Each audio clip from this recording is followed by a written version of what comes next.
My guest this week is Ben Lee, honing an oeuvre of alt-pop eclecticism since he exploded onto the scene as a precocious 14-year-old with his band Noise Addict in 1992.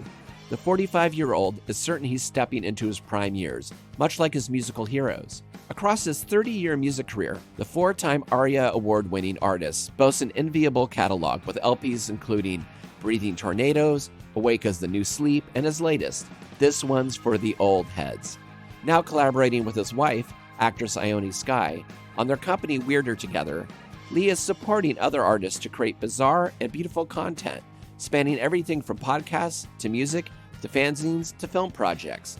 The company is a natural extension of Ben's playful experimental attitude towards a career that has spawned iconic moments, such as his short-lived side project with Ben Folds and Ben Queller called The Bens, his production of the Grammy-nominated Cho Dependent by Margaret Cho, his job as the band leader for Tom Hanks-produced 3-minute talk show web series, or his mixtape from Ben Lee album, where he invited guest singers such as Zooey Deschanel, Neil Finn, Luke Steele, and Nina Persson to sing songs he wrote especially for their voices. He's also collaborated with artists like Sarah Silverman and Lena Dunham, and co-created a psychedelic children's musical about alcohol called B is for Beer with legendary U.S. author Tom Robbins.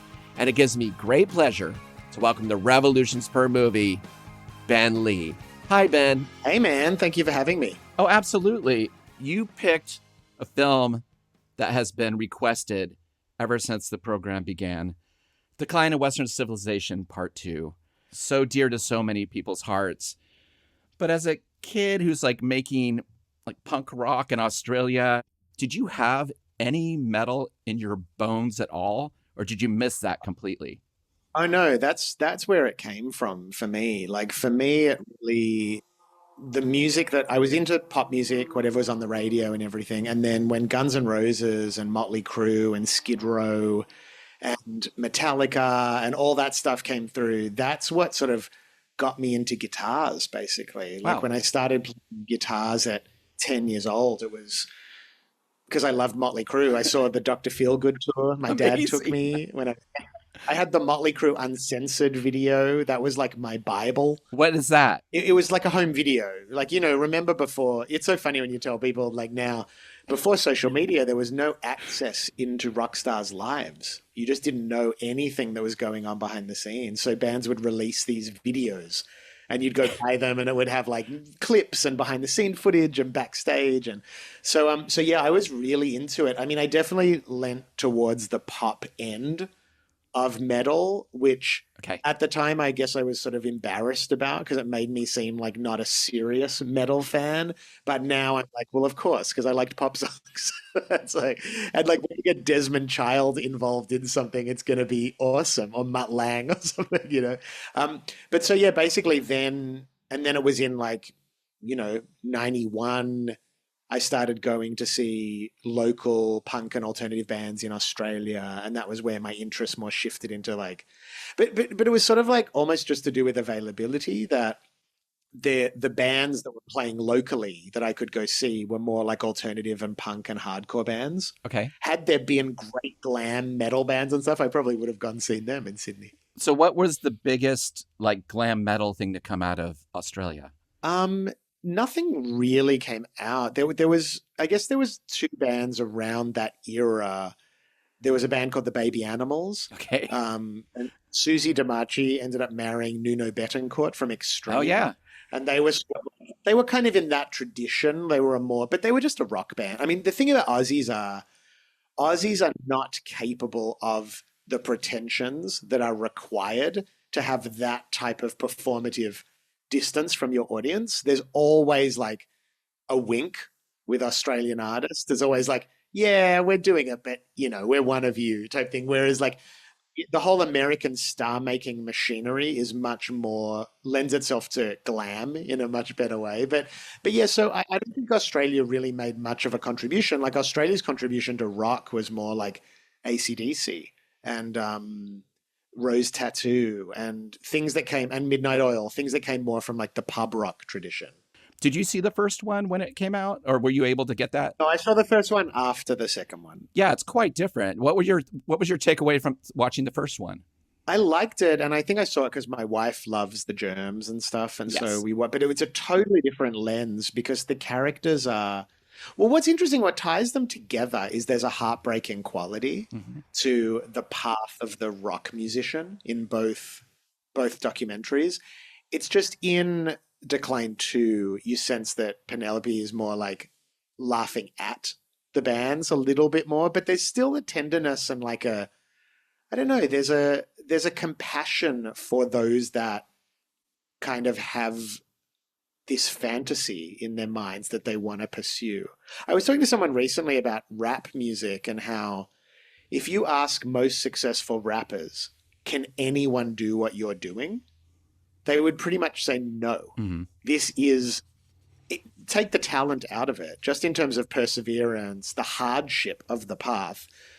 It's more part of the like rap vernacular to be like, this is not for everyone. You have to be hardcore. Whereas rock bands and metal bands tend to have this thing they say that's really like heightened in Decline 2, where they're like, whatever your dream is, you can just go out and get it. What I've got right, but Paul Stanley with the three girls in the bed, he's like, if you want this, you can have it. Like, which is just not true. Yeah, it's that easy, right? It's much more like Decline 2 is much more in a fantasy world Yes. than Decline 1 or what was going on in the rap scene, or like there just seems to be this total denial of accountability and sort of karma. Yeah. Well, and when you're in punk in 1980, there was no, like, where do you go, right? You're going to be in something and then you're going to implode because that's just what bands did. There was no careerism in it at all. There was like not really a dream to be had, where metal bands, were getting signed to major labels. You have Poison in this film and Ozzy Osbourne and Wasp. And then you have all the people aspiring to be it. But I wanted to ask about your video. If you haven't seen it, the listeners, I'm putting the video in the show notes. Your video for Heavy Metal, I get it now. It's a total love letter to this movie. What was the easiest character to slip into, and what was the most difficult one in terms of trying to emulate the people in the film? It's so funny. We shot it all in one day, and Amazing. I didn't think a ton about it. Like this whole world of these metalheads, both the legendary famous rock stars, but also we threw in some of these more anonymous characters because the doco has that too. It just has your sort of run-of-the-mill Sunset Boulevard hopeful kid, so we had, but they're all archetypes that are like in me. Like, so I really I didn't even think I was going to be playing the characters that much. We just thought, let's do the wigs. And straight away I started moving and like feeling like these characters.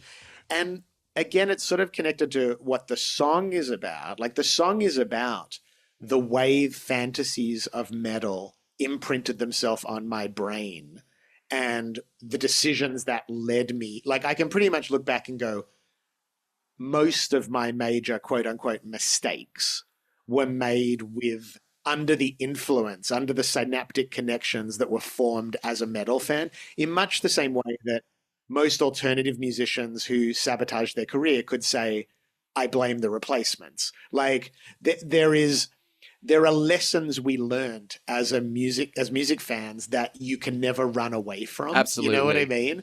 And so I just realized all of this was like in my body, in my brain, in my heart. And so the characters just became like parts of that, I guess. Yeah, I saw this movie. I saw both of them in the movie theater.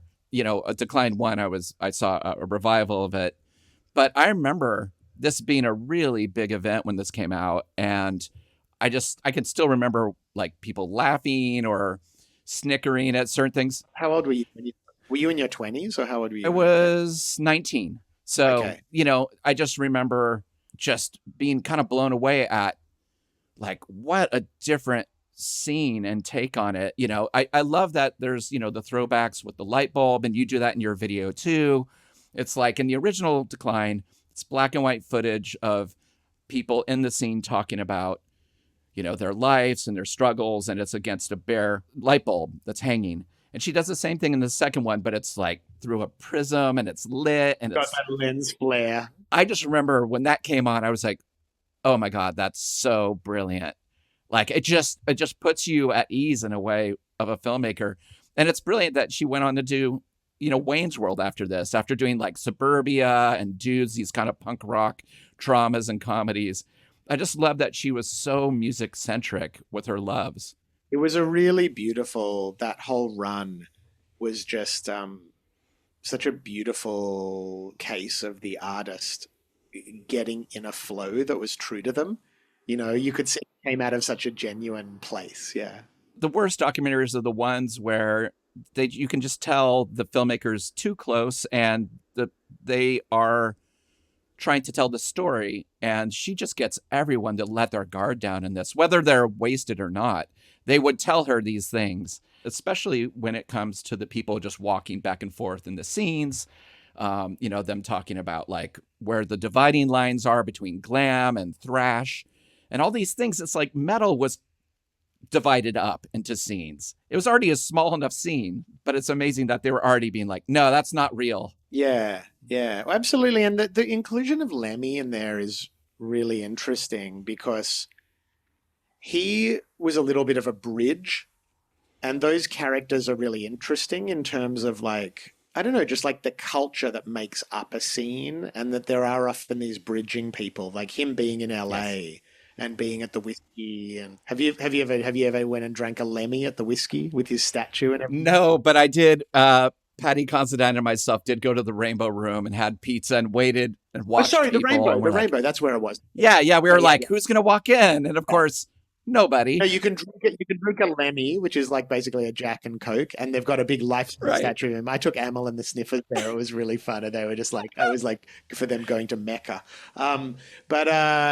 But yeah, it's just sort of like, it's interesting because it isn't, I don't know, it does represent diversity of thought and approach, but there is a commonality in the feeling of freedom that all these artists are after. And that links back to Decline Part 1 too, that often why young people get into music is they feel trapped in conservative thought, in approaches to sexuality, to gender, to capitalism. Like they feel really locked in and they don't want to repeat their parents' lives. And they often make very questionable choices in response to that. But there is a unifying force between all these bands that somehow rock music can like set you free or something. I mean, it sounds naive to say, but in my own way, I believe that too. And I'm sure you believe that too. It's like, we've each got to interpret that in our own way though, I dreamed I wanted to be in Guided by Voices and I made it happen, But the thing is that also living in LA, where the dreams are made, where the radio stations rule, where there were actual major labels all over at that point and signing sprees, and it was possible. And so the dream was heightened. Much different than if you're in a sleepier town or maybe someplace in the Midwest. Like if you're a band like, from Detroit or Chicago, it's a different type of dream as a metal band than being an LA band. Totally. And it's funny. I was just listening to Weezer on the Questlove podcast, which is a really good interview. And I'd heard this before, but I'd never heard Rivers talk in so much detail about being a shredder and moving out to LA to the Sunset Strip to be a metal rock star, and how that, culture was on the move at that time, and, how brilliant he was to perceive that in terms of how so many artists get left behind when they because no one's really a metalhead. We're all just musicians. You know what I mean? And like you're formed by whatever, like I always think with my career, how when I started making music, it was right around the time where like Liz Phair had made Exile in Guyville, Lou Barlow was doing home 4-track recordings, Guided by Voices were doing 4-track recordings. I was totally informed by the spirit of bedroom recording, and that was possible. You could actually build a career on that if the songs were good. Right. It was substance over style. you know? Yeah. And I think about how had I been born 10 years earlier or 10 years later, it would have been a completely different set of influences that I would have entered the music scene with. And I don't know, I find it really fascinating how some people become so identified with the culture of the time that they almost forget there was a them before that scene Yes. occurred, and that there'll be a them once that scene goes away. And then other people like Rivers who went, well, let me take the spirit of what it is that drew me out here and adapt it to the language of the moment. Yeah, it's not Gene Simmons standing in front of a lingerie store. You're like, is there anything more Gene Simmons than him at this period without makeup? It's the first shot of the movie, basically. You know, it's like, it's the first interview. It's Gene Simmons just strutting in front of a lingerie store, just telling you how music is and how to live it. And it's so hammy. He's amazing because it's just, he's never changed. He seems to only also talk in like quotable catchphrases. Yes. Like, never heard anybody say they met Gene Simmons and they had a really grounded, down to earth conversation with him. It's always like, and then he said, bing, bada bing, bada boom, crash. You know what I mean? Yes. Like he's like a Catskills comedian. Oh, it's amazing. And then you have, but then you have Paul Stanley in bed with the three women, and it's like shot from above and it's slowly moving. And, and again, he's just like, he seems a little more honest, but again, it is like exactly what a metal hopeful would want to hear and see, as this is the life. But Paul Stanley kind of pulls off this charming thing where when Gene Simmons is like in a lingerie store and there's women in lingerie shopping around and one of them kind of looks at him. He's like a creep. He's like a genuine creep. Yeah, he's like, hello. And it's so, he can't pull it off. Like, they're like, we need to hire 3 women to do this. And at one point just turn and like, think that he's a god. And it's just, oh my God, he just cannot. I mean, I imagine the Paul Stanley girls were hired too. I don't think they just found them there organically in his house. Absolutely. But Paul just seems at ease, where Gene just feels like nervous. Like he just feels like a nerd still.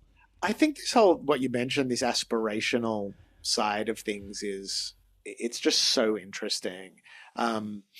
Particularly when you realize that, so they were sort of selling a fantasy to teenage boys, right? And when it was interesting when we were casting for the video, like all of our friends, so when we needed girls, right? We needed girls in the video. All of our friends are like kind of more alternative and like have tattoos and like, it's more like culture now is, I don't know, femininity is not so boxed in terms of what the representation is. Whereas like all the girls in those videos, they're like clean cut, they're clean cut Midwestern cheerleader, but slutty aesthetic. Yeah. That's kind of that's like the look, right? And I just realized like, we don't really know girls don't even look like that anymore. Like everyone has like some piercings or a little, even like just even the more like conventional girls have like just like one cute tattoo or something. So it was quite interesting to realize how the fantasy of femininity has changed also, and how girls, like those girls all seemed to be coming, or at least the idea I had of it was that they were like Midwestern girls coming to LA to become stars. And these metal guys were like the boys from the wrong side of the tracks. And it was a very like that sort of like Romeo and Juliet kind of fantasy in the male-female dynamics. Oh, and the music videos too didn't help that at all. I was watching Night Flight recently, like Crocus videos and Lick It Up by Kiss. And my wife, who missed it all over in Scotland, was like, are they ever not in cages? Yeah. And I'm like, not really. Yeah. Even Billy Idol videos are like, yeah, they're in a cage. I know, it's really weird. It's so that part of things is really weird. Like I remember, in the uncensored Mötley Crüe video, that fantasy, it was more like orgiastic, like the Mötley Crüe vision of, I don't mean what was actually going on. I don't know any of these guys, what it was like behind the scenes, how they were to women or anything. But there was the representation of women was less sort of, I felt like sort of sexually violent, and it was more like a party. And that more appealed to me as a young guy. Like, you know, it was like Vince Neil riding in the jacuzzi limo, built into the back of the limo down the street with girls and everyone having fun. But that more traditional metal thing of like the girls who are sort of imprisoned as like sex slaves, that is like always was totally bizarre to me. Because I guess it's just my personal sexuality, but like I always liked the idea of like, I find like, it's not like a PC thing of like consent is sexy, but like willing partnership is actually what makes it fun because someone wants you. Do you know what I mean? Whereas like these guys who are like imprisoning women, I'm sort of like, where's the sexiness in it? Because like if the women don't want to be there, is that really that hot? Yeah, that's why Lemmy is so cool in this film. He's the only one who goes, yeah, I don't know what the deal is, you know, in the metal scene. It just seems like women aren't respected, you know, and he's like, I don't know what, you know, why that is. Everyone else is just a lot of dick jokes. To me, like even take out the music sort of from it as a piece of cinema by a female director, I think this is one of the most interesting critiques of male culture in that it's not an outright damning thing. Like she is endeared by these people, you know, like she really does find them endearing and she shows the appeal of the fantasy and she's not, but at the same time, she's not afraid to, and like show the absurdity and the sort of immaturity in their relationship to women, but in a way that she lets it speak for itself. You know, there's a little bit of juxtaposition, like the editing for sure makes them seem more ridiculous a lot of the times, but I just think it was a clever sort of feminist film in a very subtle way. Yeah, and I think it helped that Valerie Faris, who, you know, co-directed Little Miss Sunshine with her partner Jonathan Dayton, was a producer. They were both producers on this. They both did Mr. Show later on and had done, I didn't know that. Had done IRS as the Cutting Edge. I think having people who just were part of like the alternative scene coming into it, and also being LA based, like they are aware of the culture. They are not uncomfortable in the culture. They've seen it.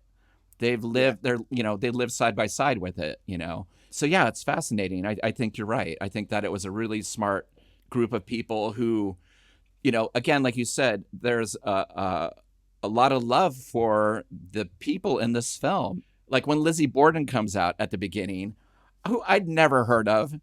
And, you know, they're supposed to be the wildest band ever. You know, that's their claim to fame. And you're like, okay, he's got kind of a Sgt. Pepper's thing going on and some David Lee Roth hair. And it's just like, kind of like, doesn't really lift off, you know? It's such an interesting choice. This is the first band, right? Underwhelming. But with the flash pots, you know, they've all got the explosions. Yes. And I mean, the songwriting thing is also really interesting in the sense of which of these artists were kind of totally reliant on just muscle and aesthetic. Yes. And which ones realized you needed proper songs. And that's kind of not really addressed in it. In this movie, all metalheads are kind of equal in a way. Yes. But, you know, there is a real dividing line between ones that understood or got signed by labels who understood that, sorry, you can't put a record out without proper songs on it. And that really does separate the ones we remember from the ones we don't. But it's so weird. Like Lizzy Borden were on Metal Blade Records, right? Which was an established kind of, you know, big indie metal label. It had people appreciated that label and trusted it. But I have here some titles of the Lizzy Borden albums, and I want you to tell me if one of these is not true. Give 'Em the Axe, The Murderous Metal Roadshow, Deal with the Devil, An Appointment with Death. The Murderous Metal Roadshow, I'm going to say, is the fake one. They're all real. Oh, there you go. But I was like, they were kind of a big, not huge band, Mötley Crüe band, but like a known band. And I still had never heard of them after this movie. Had you heard of them? outside of this movie? I don't remember. I mean, I used to read this magazine in Australia called Hot Metal, and it was Nice. like a magazine, sort of glossy magazine metal thing. But you know, grunge. After that, grunge had similar. Like I always remember this band Paw that had like one hit song called Jessie. There was actually like quite a well-written song, but it was like real grunge by numbers. Mhm. But it was about Jessie, you're a good dog. Please don't follow me. Like it was like a sub Pearl Jam. Oh, amazing.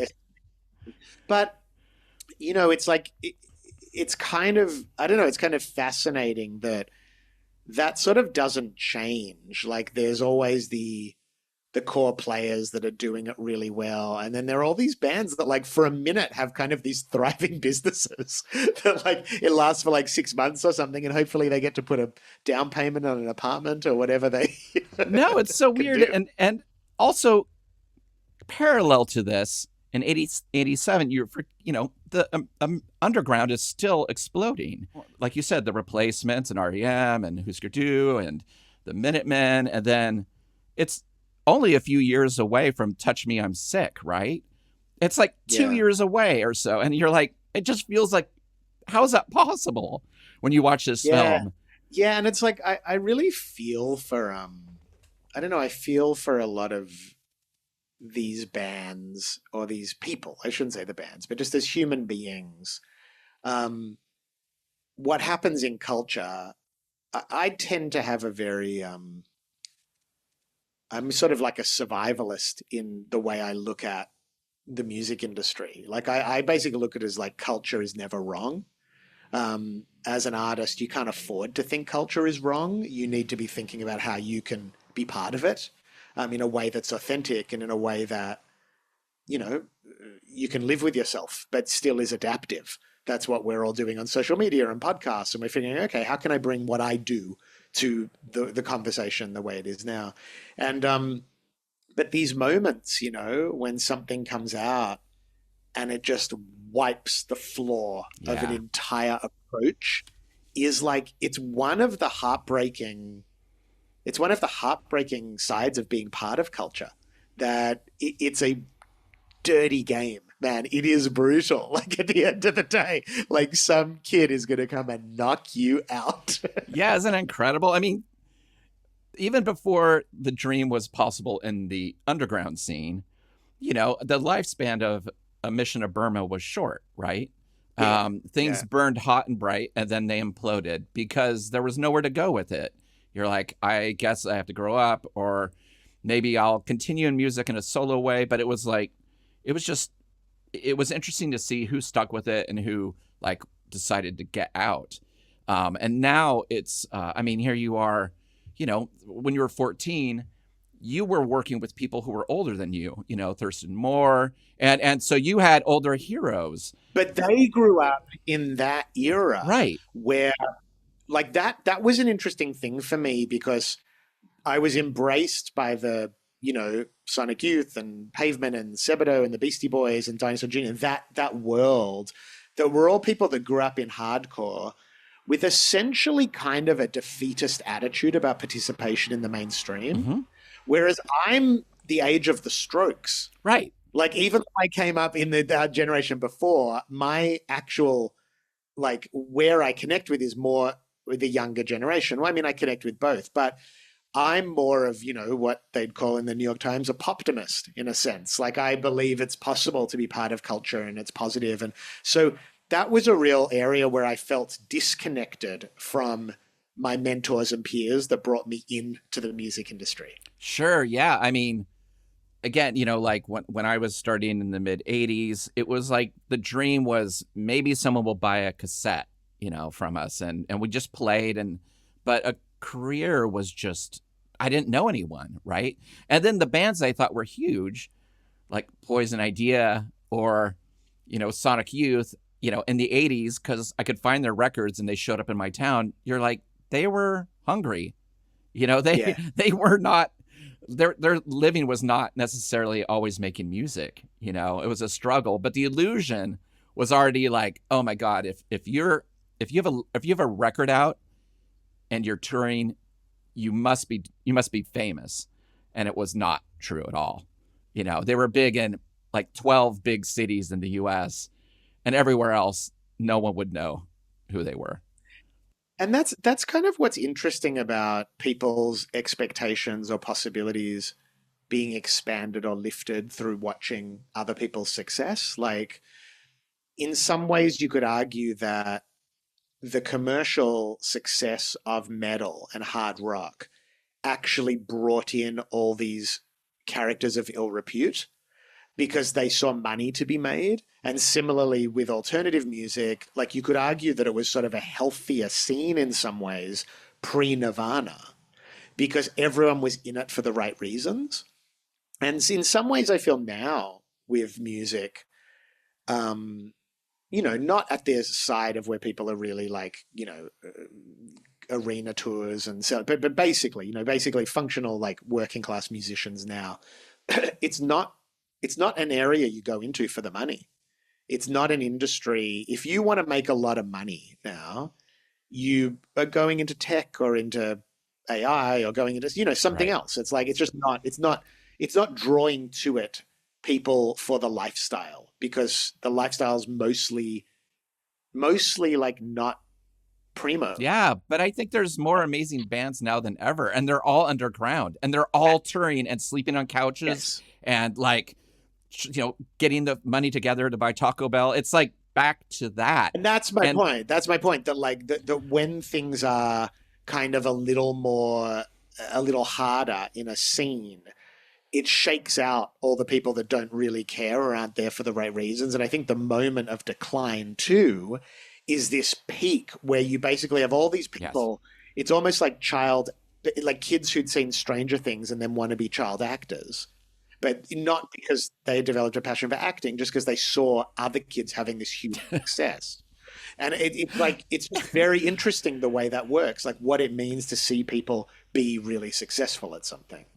It's weird because, Faster Pussycat were in the conversation. They were one of those bands that was going to break, but Guns N' Roses kind of, took over. And even the band London, like, they had people who went to Wasp and Guns N' Roses and Mötley Crüe and Cinderella. They're like, we're the training ground. Everyone comes in our band and then just becomes famous. Yeah. Oh, it's kind of heartbreaking. Yeah, totally. But another thing I want to talk about in the film is something that I want to ask you about, because everybody in this film who's a musician is just trying to crack people up. It's all nonstop jokes, basically. And do you think that musicians just really want to be comedians? There is a connection,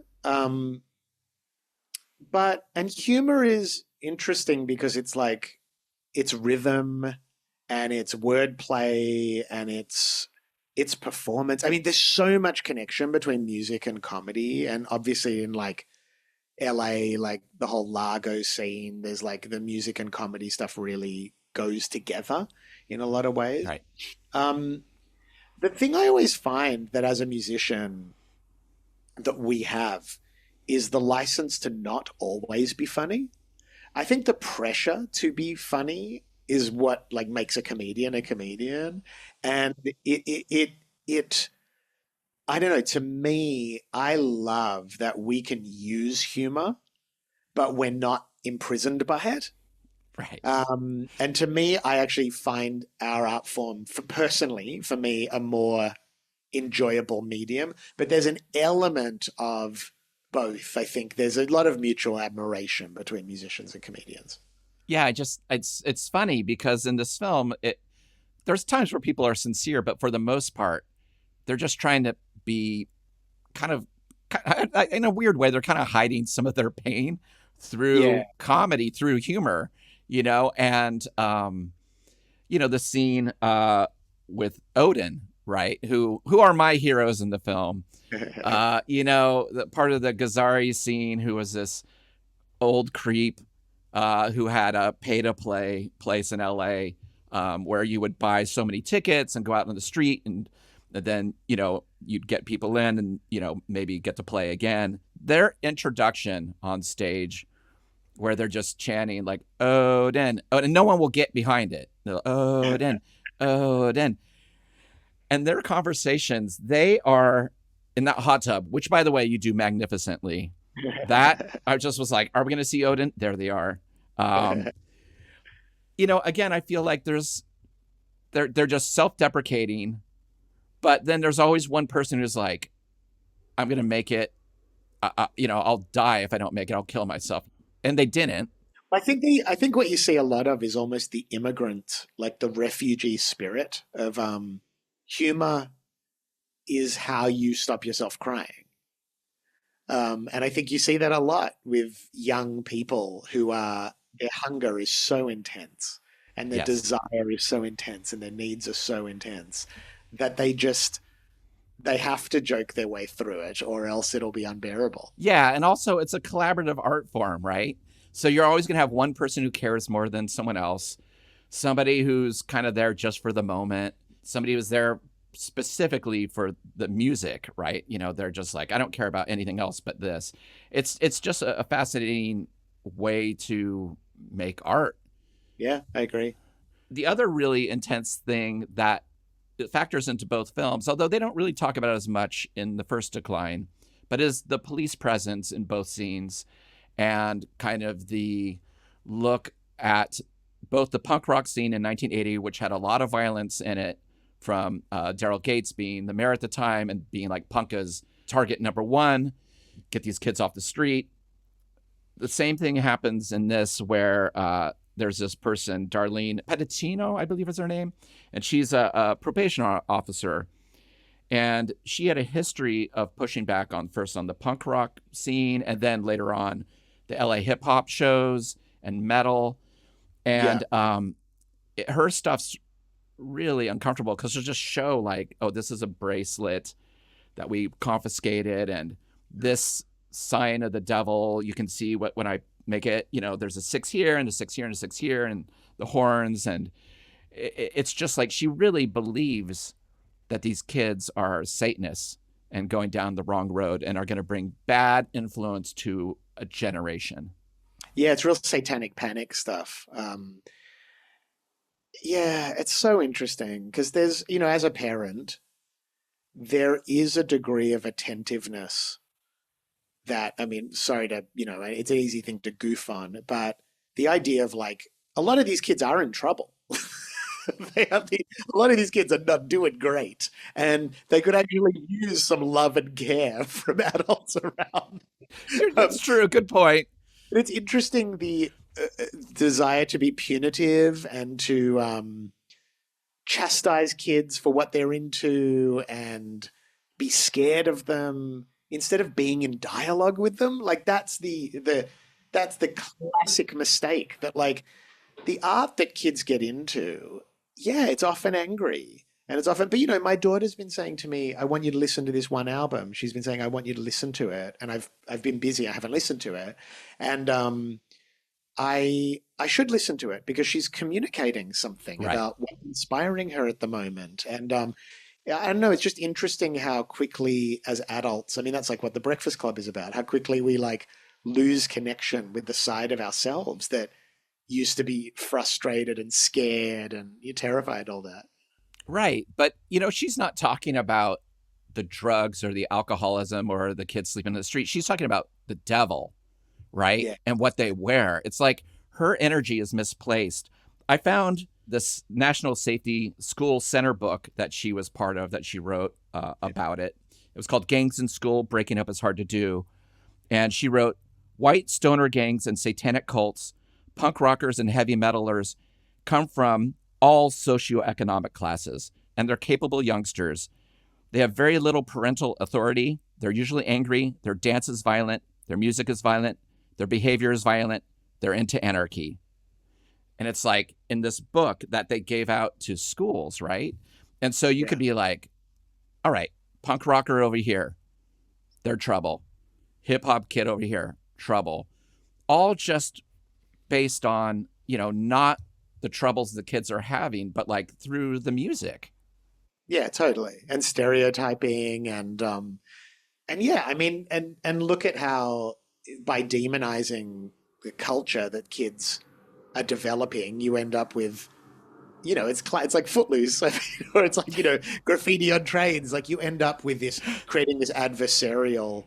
Relationship, which maybe, look, maybe it's archetypal and it just can't be changed. Like maybe there's that degree of like first you throw stones at glass houses and then you become a glass house. But I tend to think there's a more effective way of having like cross-generational dialogue than us just constantly being terrified of the culture that our kids are involved in, you know? Yeah, and I feel like it's a rite of passage as adults to not understand it and to be threatened by it. And, you know, I had very hip parents, but they were not into Big Black and the Butthole Surfers when I was bringing those records home. They saw the covers and they were like, okay, you know, like this is Dead Kennedys. Okay, what's up, you know? You see a lot of it now with TikTok and stuff that parents just dismiss the culture that their kids are a part of. And Yeah. they don't want to even know. They don't want to understand it. They don't have any questions. They condemn it before they've even investigated it. Yes, absolutely. But then in this film, speaking of parental situations, you have like Chris Holmes from Wasp with his mom, a really tough watch of him being, you know, just basically pouring vodka straight down his throat over and over again, slurring his words, basically saying, you know, I don't like myself. I'm covering up my pain. You know, like, I don't like who I am. And this is somebody who, you know, was a star, right? And his mom's just kind of sitting there. They share the bottle a bit, you know. I know that that's in your scene too. And I was like, oh, there it is. Yeah. But I remember like seeing it in the theater. I just remember everyone got really quiet and really, it's when I think of this film, it's the first thing I think of. It's such sad. A powerful thing, and way more powerful than anything that's in The First Decline, because it's just the first time where you're getting some truth. Yeah, when he says, I don't like me. I don't like being me. I know. It's so, it's heartbreaking. You also get, you know, I think if you're willing to look at it through these eyes, you see something about performers in general that goes far beyond metal. Yeah. Which is about what is the hole that performers are trying to fill through love of the anonymous masses. I mean, this is an archetypal wound that performers have that scene just captures perfectly. It's hard to watch because at the time I didn't know, like, is he okay? Like, what happened to this guy, right? I didn't know much about Wasp. So I was not a metal kid. Yeah. You know, I was like, those people did not like what bands I had on my shirts. We were in different, it was so funny just how like in the 80s, just like, yeah, a kid who liked Devo is not going to mix with a kid who likes Van Halen. And it's like such a bummer because they're both killer bands, you know? It's also funny when you become a musician. I remember thinking that the tribalism of the fans would sort of extend to the bands. And then I remember I started playing festivals and stuff, and you realize like everyone's just like hanging out together. And basically that like to survive as a career musician makes you part of an elite community that like, who cares what genre of music you play or anything? If you're like doing it, like I can meet any musician now who's been doing it for more than 10 years and just be like, brother, sister, like I understand you. Yeah. You know what I mean? Like absolutely. And the fans don't know about really. Well, and I don't know. I can only speak from my daughter's experience, but she's just not in any genre. She's just Riley, right? And she listens to all sorts of different stuff and she experiences all sorts of different stuff in a way that I felt like I couldn't, like I wasn't allowed in even like the expansive mind of the underground punk rock scene. It was limited still, you know. And I remember when the band started growing their hair out, myself included, and people being like, "What's Red Cross all about?" You know, like people couldn't. They were confused, and I'm like, they rock and they're killer and they're funny and they're a set of brothers. Like, what more do you need? Totally. Yeah, it's really look, all that tribalism is kind of gone because of the way we consume music now. And it's in some ways I have some nostalgia for it. Like I have nostalgia for it in that hanging your identity on such arbitrary things feels like hilarious. Like it's almost like and over here we have people whose favorite color is purple, and over here we have people whose favorite color is green. Watch them battle. Like it's just so ridiculous. But so yeah, I do think there's something. I mean, I put a song about this on my last record called "Like This or Like That," the song, and it was the opening of the song is it might come as some surprise, but I've always been more of a Stones than a Beatles guy, because there's a point where the path divides and your feet can only walk down one road at a time. And it's like these things are silly, but they are also the way we express our values. Oh, it was so real. I mean, I don't know about you, but like I lost friends, to the Grateful Dead, right? They're 16. They're like, hey, I can go someplace and I can get drugs there easily. It's open sexually in a way that this all ages punk rock stuff is not. And I was like, wait, but the music. And they're like, yeah, so?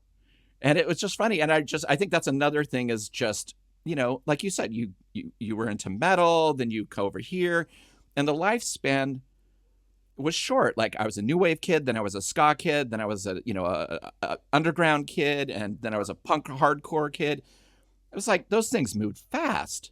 Well, you're experimenting with your identity. It's like that's part of growing up. And I think having the license to do that and be like, now I'm a mod, now I'm, whatever. Like, it's really great. It's actually a really healthy space. Like culture gives young people the chance to play with their identity, using signifiers and collaging all these different things together. And it's like, yeah, I mean, I still do that. Like I still move through eras that are really important to me, where I create the next version of myself for an album. And I decide, what's he like? What's his values? How does he dress? How does he, like it's all part of the belief that life is an artwork. Yeah, it's amazing. I just mentioned the sexuality of my friends leaving to a more open musical culture than punk rock.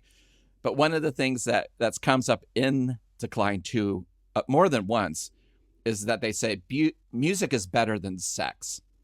They keep saying it over and over again. And I had to really think about it and be like, well, I don't know. Sex is pretty great.